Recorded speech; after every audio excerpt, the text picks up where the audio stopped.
ஜோதிடத்தில் ஈடுபாடு கொண்டு இணைந்திருக்கும் அன்புள்ளம் கொண்ட அனைவருக்கும் வணக்கம். நான் உங்கள் அஸ்ட்ரோ ஜோதிவேல். நண்பர்களே, இன்றைய பாடப்பகுதியில் நாம் பார்க்க இருப்பது ஜோதிட பாடம் அடிப்படை பாடப்பகுதி 9. இதற்கு முந்தைய பதிவில் நாம் 12 ராசிகளுடைய தன்மைகள் இயல்புகள் என்னென்னு தெரிஞ்சுக்கிறதுக்காக சரம் ஸ்திரம் உபய ராசிகள்னு சொல்லி அதனுடைய குணம் என்னென்ன, அது வரக்கூடிய ராசிகள் என்னென்ன அப்படிங்கிறத பற்றி நம்ம பார்த்துருந்தோம். அதே போல் மேற்கொண்டு வேறு எந்தெந்த வகைகளில் 12 ராசிகளுடைய தன்மைகள் சொல்லப்பட்டிருக்குது அப்படிங்கிறத அடுத்தடுத்த பதிவில் பார்க்கலாம்னு சொல்லியிருந்தோம். அதோட தொடர்ச்சியாக இந்த பாடப்பகுதியில் 12 ராசிகளும் நெருப்பு, நிலம், காற்று, நீர் தத்துவ அடிப்படையில் எவ்வாறு தன்னுடைய தன்மைகள் குணங்களை கொண்டுள்ளது அப்படிங்கிறத பற்றி தான் இந்த பதிவில் நாம் பார்க்க இருக்கிறோம். நண்பர்களே, நமது சேனலின் வழியாக ஒளிபரப்பாகக்கூடிய ஜோதிட தொடர்பான காணொளிகளை பார்த்து பயன்பெறக்கூடிய நண்பர்கள் நமது சேனலை சப்ஸ்கிரைப் செய்து ஆதரவு தருமாறு அன்போடு கேட்டுக்கொள்கிறேன். இன்றைக்கு நம்ம பார்க்க இருக்கிறது நெருப்பு, நிலம், காற்று, நீர் தத்துவ ராசிகள் என்னென்ன, இந்த ராசிகளுடைய தன்மைகள் எவ்வாறு இருக்கும் அப்படிங்கிறத பற்றி பார்க்க போகிறோம். இதில் இந்த நெருப்பு ராசி அப்படின்னு சொல்லப்படக்கூடியது 3 ராசிகள், அதாவது 4 தத்துவத்திற்கு 3 ராசிகள். இந்த 3 ராசிகளும் ஒவ்வொரு தத்துவத்தை அடிப்படையாக கொண்டு குணத்தை கொண்டு செயல்படக்கூடியது. இதில் இந்த நெருப்பு ராசி அப்படிங்கிறது எதுன்னு பார்த்தோம்னா மேசம், சிம்மம், தனுசு, இந்த 3 ராசிகளும் மேசம், சிம்மம், தனுசுன்னு சொல்லப்படக்கூடிய இந்த 3 ராசிகளும் நெருப்பு தத்துவம் அடிப்படையாக கொண்டது, நெருப்பு தத்துவத்தினை இயல்பாக கொண்டது. அதாவது இதனுடைய குணாதிசயங்கள் எப்படி இருக்கும்னா, இந்த ராசிகளில் பிறந்தாங்க அப்படின்னா அவங்க கோபக்காரங்களாக இருப்பாங்க, முரட்டுத்தனமானவங்க இருப்பாங்க, தைரியமானவங்களாக இருப்பாங்க, தலைமை பொறுப்புள்ளவங்கள ஒரு பொறுப்புள்ள மனிதராக இருப்பாங்க, தன்னம்பிக்கை உள்ளவங்களாக இருப்பாங்க, எந்த ஒரு விஷயத்தையும் தனிச்சையாக முடிவெடுக்கக்கூடிய திறமை உள்ள நபராக இருப்பாங்க அப்படிங்கிறத நாம் தெரிஞ்சுக்கலாம். அவருடைய குணங்கள், இயல்புத்தன்மைகள் இதை சார்ந்து இருக்கும் அப்படின்னு நம்ம தெரிஞ்சுக்கக்கூடியது சொல்லப்படக்கூடியது தான் இந்த நெருப்பு ராசிகள்னு சொல்லப்படக்கூடிய மேசம், சிம்மம், தனுசு. அடுத்ததாக பார்த்திங்கன்னா நிலம் ராசிகள். இந்த நிலராசிகளில் என்னென்ன ராசிகள் வருதுன்னா ரிஷபம், கன்னி, மகரம், இந்த 3 ராசிகளும் நிலத்தத்துவ ராசிகள். இந்த நிலத்தத்துவ ராசிகள்னு சொல்லப்படக்கூடிய ரிஷபம், கன்னி, மகர ராசியில் பிறந்தவர்களுடைய குணம், இயல்பு தன்மைகள் எதை சார்ந்து இருக்கும், எப்படிப்பட்டதாக இருக்கும்னா அவங்க பொறுமைசாலியாக இருப்பாங்க, எந்த ஒரு விஷயத்தையும் எடுத்தோம் கமுத்தம்னு செயல்படாமல் பொறுமையாக கையாளக்கூடிய தன்மையும் குணமும் உள்ளவங்களாக இருப்பாங்க, எதையும் யோசித்து செய்யக்கூடியவங்களாக இருப்பாங்க, விட்டு கொடுத்தும் வாழக்கூடிய குணம் உள்ளவங்களாக இருப்பாங்க, எந்த ஒரு விஷயத்தையும் விட்டு கொடுக்கக்கூடிய தன்மை உள்ளவங்களாக இருப்பாங்க, அன்பானவங்களாக இருப்பாங்க, பாசம் உள்ளவங்களாக இருப்பாங்க, அமைதியானவங்களாகவும் இருப்பாங்க, ரொம்ப பொறுமைசாலின்னே சொல்லலாம். இப்படிப்பட்ட குணங்களை ஒத்துப்போகக்கூடிய ஒரு அமைப்பு தான் இந்த நிலத்தத்துவ ராசிகள்னு சொல்லப்படக்கூடிய ரிஷபம், கன்னி, மகரம்.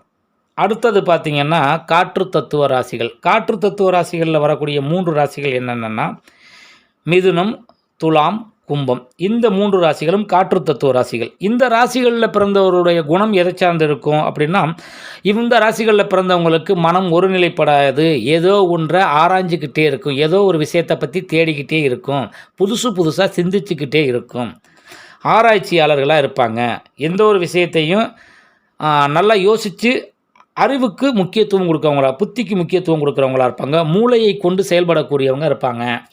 ஆமாம், எந்த புதிதாக ஏதோ ஒன்று கண்டுபிடிக்கக்கூடிய ஆற்றல் உள்ளவங்களாக இருப்பாங்க, ஒரு கற்பனை வளம் நிறைந்தவங்களாக இருப்பாங்க, மூளைக்கு வேலை கொடுக்கவங்களாக இருப்பாங்க. முக்கியமாக உடல் உழைப்புக்கு முக்கியத்துவம் தராமல் மூளைக்கு வேலையை கொடுத்து ஆராய்ச்சிகளில் ஈடுபடக்கூடியவங்க இந்த காற்று தத்துவ ராசிகள்னு சொல்லப்படக்கூடிய மிதுனம், துலாம், கும்பம் ராசிகளில் பிறந்தவங்க. அவங்களுடைய குணம், இயல்புகள் இதை சார்ந்து இருக்கும் அப்படின்னு சொல்லப்படுது. அதே போல் இந்த நீர் ராசிகள்னு பார்த்திங்கன்னாக்க இந்த நீர் ராசிகளில் வரக்கூடியது கடகம், விருச்சிகம், மீனம், இந்த 3 ராசிகளும் நீர் தத்துவ ராசிகள். இந்த ராசிகளில் பிறந்தவங்களோட குணம் இலகிய மனம் உள்ளவங்களாக இருப்பாங்க, அமைதியானவங்களாக இருப்பாங்க, இருக்கிற இடத்துக்கு ஏற்ப தன்னை மாற்றி அமைச்சு அந்த சூழ்நிலைக்கு தகுந்தவாறு வாழ கற்றுக்கிறவங்களாக இருப்பாங்க, மற்றவங்கள சந்தோஷப்படுத்தி தானும் சந்தோஷப்படணுங்கிற எண்ணம் உள்ளவங்களாக இருப்பாங்க, மற்றவங்களுக்கு கஷ்டத்தை தரக்கூடாதுங்கிற நோக்கம் உள்ளவங்களாக இருப்பாங்க. இந்த நீர் ராசிகள்னு சொல்லப்படக்கூடிய கடகம், விருச்சிகம், மீன ராசிகளில் பிறந்தவங்க. இப்படியாக இந்த 4 தத்துவத்தின் அடிப்படையில் 12 ராசிகளுடைய குணங்களும் இயல்பு தன்மைகளும் என்னென்ன அப்படிங்கிறத தெரிஞ்சுக்கிறதுக்காகத்தான் இதை நெருப்பு ராசி, இது நிலம் ராசி, இது காற்று ராசி, இது நீர் ராசி அப்படின்னு சொல்லி பிரித்து கொடுத்துருக்குறாங்க. இது மட்டுமல்லாது இந்த ராசிகளை ஆண் ராசிகளாகவும், இந்த 12 ராசிகளையும் ஆண் ராசிகள்னும் பெண் ராசிகள்னும் 6 ராசிகளாக பிரித்து தந்திருக்காங்க. இதில் ஆண் ராசிகள்னு சொல்லி 6 ராசிகளும் பெண் ராசிகள்னு சொல்லி 6 ராசிகளும் உண்டு. இந்த ஆண் ராசிகள் அப்படின்னு சொன்னால் இந்த ஆண் ராசிகளுடைய தன்மைகள் குணங்கள் என்ன, பெண் ராசியுடைய தன்மைகள் குணங்கள் என்ன, அது எல்லாருக்குமே தெரியும். ஆண்னாக்க இது மாதிரி ஒரு குணம் இருக்கும், இது மாதிரி ஒரு செயல்பாடுகள் இருக்கும். பெண்ணுன்னா இது மாதிரி குணம் இருக்கும், இது இவங்களோட செயல்பாடுகள் இப்படி இருக்கும் அப்படிங்கிறது பொதுவாகவே எல்லாருக்கும் தெரிஞ்ச ஒரு விஷயம்தான். இதிலே என்ன ஒரு முக்கியத்துவம் அப்படின்னா, ஒரு ஆண் ராசியில் ஒரு ஆண் பிறந்தார் என்றால் அவரிடத்தில் ஆணுக்குரிய தன்மைகள் மிகுதியாக இருக்கும். அதே போல் ஒரு பெண் ராசியிலே பிறந்தார், அவர் பெண்ணுக்குரிய தன்மைகள் மிகுதியாக இருக்கும்.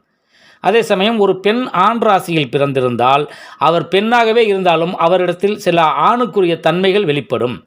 அதே போல் ஒரு ஆண் பெண் ராசியில் பிறந்திருந்தால் அவர் ஆணாகவே இருந்தாலும் அவர் பெண்ணுடைய தன்மைகள் அவரிடத்துல இருக்கும். ஒரு பெண்ணுக்குரிய தன்மைகள் குணங்கள் என்னென்ன, இது எல்லாமே அந்த ஆணிடத்தில் இருக்கும். அப்படிங்கிறத நம்ம தெரிஞ்சுக்கிறதுக்காகத்தான் இந்த ஆண் ராசிகள் பெண் ராசிகள். அதாவது ஒரு ஆண் ஒரு பெண் ராசியில் பிறந்திருக்கிறார் அப்படின்னு சொன்னால் அவர் ஒரு பெண்ணை போல இலகிய மனம் உள்ளவங்களாக இருப்பாங்க, பொறுமைசாலியாக இருப்பாங்க.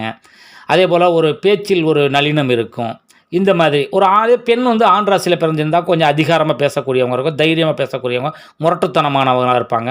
இந்த மாதிரியெல்லாம் ஒரு பொண்ணு ஆம்பளை மாதிரி பேசுகிறான் நடந்துக்கிறான்னு சொல்கிறாங்களா இல்லையா? அதே சமயம் ஒரு ஆண் பெண்ணை போல் நடந்துக்கிறார். இந்த மாதிரியெல்லாம் ஒருவருடைய தன் சார்ந்த குணத்தோடு இன்னொன்று இயல்புத்தன்மை கலந்து வெளிப்படுத்தக்கூடிய ஒரு அமைப்பை தெரிஞ்சுக்கிறதுக்காக தான் இந்த ஆண் ராசிகள் பெண் ராசிகள்னு தரப்பட்டிருக்குது ஜோதிடத்தில். அந்த ஆண் ராசிகள் என்னென்ன, பெண் ராசிகள் என்னென்ன அப்படிங்கிறத பார்க்கலாம். மேசம், மிதுனம், சிம்மம், துலாம், தனுசு, கும்பம், இந்த 6 ராசிகளும் ஆண் ராசிகள். அதேபோல் ரிஷபம், கடகம், கன்னி, விருச்சிகம், மகரம், மீனம், இந்த 6 ராசிகளும் பெண் ராசிகள். ஆக இந்த ஆண் ராசிகள் பெண் ராசிகள், அதே போல் நெருப்பு நில காற்று நீர்த்தத்துவ ராசிகள்னு சொல்லி 12 ராசிகளுடைய தன்மைகள் என்னென்ன, இயல்புகள் குணங்கள் என்னென்ன அப்படிங்கிறத பற்றி நாம் இந்த பதிவில் பார்த்துருக்குறோம். இதற்கு அடுத்து வரக்கூடிய பாடப்பதிவுகளை இன்னும் மேலும் பல விளக்கங்களோடு கூடிய ஜோதிட தகவல்களை உங்களோடு பகிர்ந்து கொள்கிறேன் நண்பர்களே.